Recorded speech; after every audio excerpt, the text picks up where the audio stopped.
Why, hello there YouTube and welcome to a Who review. I am Davros and I'm a Whovian, and today I am reviewing Doctor Who, The Deadly Assassin.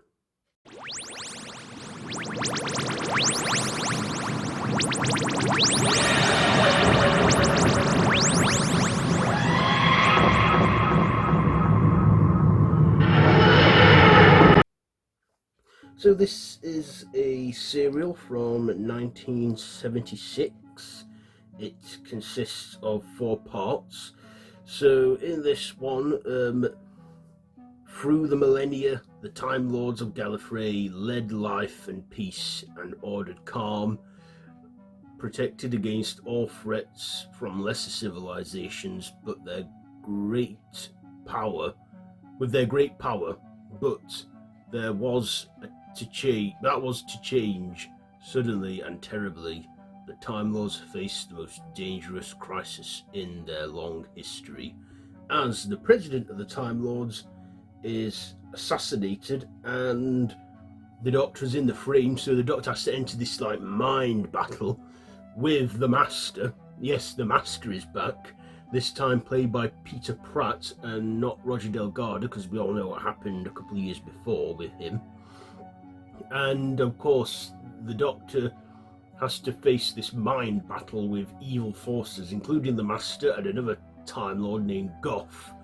And of course, the Doctor is without companion this time. In the previous story, he left Sarah Jane at home, or dropped her off in Aberdeen, not South Croydon. And of course, he, is facing this head on. So what did I like about this one? Well, I thought Tom Baker was great as the Doctor, as he always is, and also, the supporting characters we got in there. We also get the return of the Master for the first time in 3 years. Now, of course, we all know that Roger Delgado was tragically killed in a car accident whilst abroad, and but with him being a Time Lord, the Master, they obviously wrote round it and had him sort of regenerate.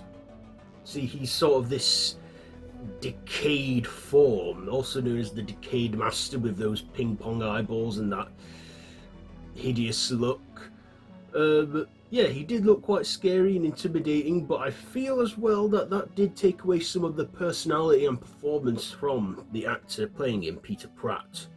And we didn't see much movement. I mean, at least in The Keeper of Traken, which came about 5 years later, when he was meant to be the same Master, but now played by Jeffrey Beavers, he had more prosthetics and was able to show some more facial expression.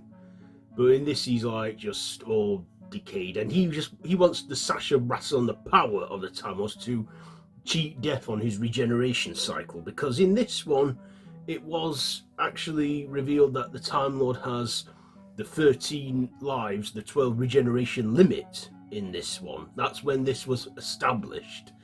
Also, I think this was probably one of the first ones to take place on the Doctor's homeworld of Gallifrey as well.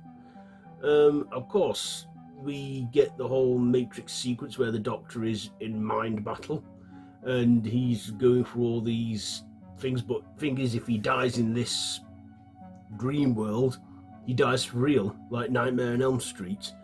But yeah, the Doctor is in full action with this. During his obstacles, he encounters a terribly puppeteered crocodile, a clown for some reason, and when he faces off with Goff, he's left to drown, which is of course a controversial moment in the show, where that cliffhanger ended where he was being drowned and people had to wait a whole week for that to happen, and it upset a lot of people, but I feel that's what the show has been about over its plus 60 years, pushing boundaries.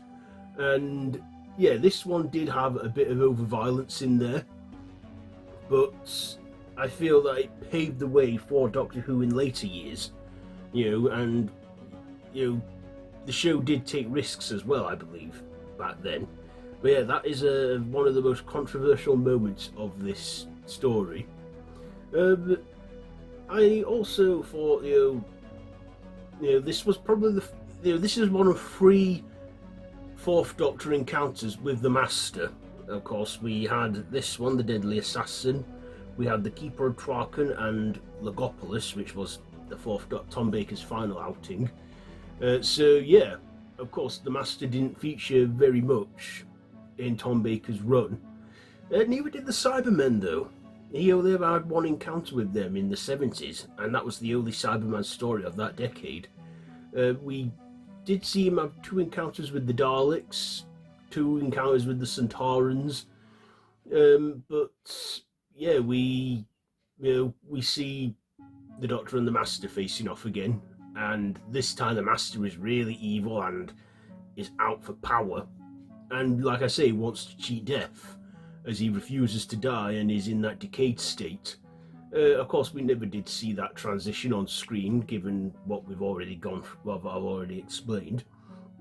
But I thought the sets were good as well. So, like when they're in the Gallifrey Citadel and that, and the visuals when the Doctor's in the Matrix. Clearly, using a quarry, which they filmed so many classic Doctor Who sequences in a quarry. They make good for alien desolate planets, don't they? So yeah, I thought this was nicely done as 4 parts, about 25 minutes each, and a lot of the visuals, some do hold up, but some are very poor and have aged. Like, I probably think even at the time they look bad, like that crocodile in it, and maybe the Master's makeup, because he just looked like a mask. He didn't really show much expression in that, did he? But I think they later improve on that. So yeah, this serial is almost 50 years old now. It aired in the autumn of 1976. So like I say, coming on 50 this year. This serial in season 14. So yeah, like I say, it has its moments where the visuals are a bit poor and but does have some brutal moments, has some risky moments. But all in all, I think it's a good serial. I can see how it is one of Tom Baker's best. Also, like I say, this one shows the Doctor without companion. So, it's like we see how important the companion is for the Doctor. But like I say, he told Sarah that no humans were allowed on Gallifrey when he had that call in the previous story. Anyway, yeah, ratings. What am I going to rate this one? I will give performances a 9, the writing a 9, the visuals a 7, and my personal, I'll give it an 8. So yeah, there you go. There is my review for Doctor Who The Deadly Assassin. Have you seen this one? Let me know what you think down below in the comments. If you like this video, be sure to give it a big thumbs up. Share with your friends and feel free to subscribe to the channel if you haven't already and to hit that notification bell. I've been Davros the Whovian and this has been a Who review. So, until next time, run for your life.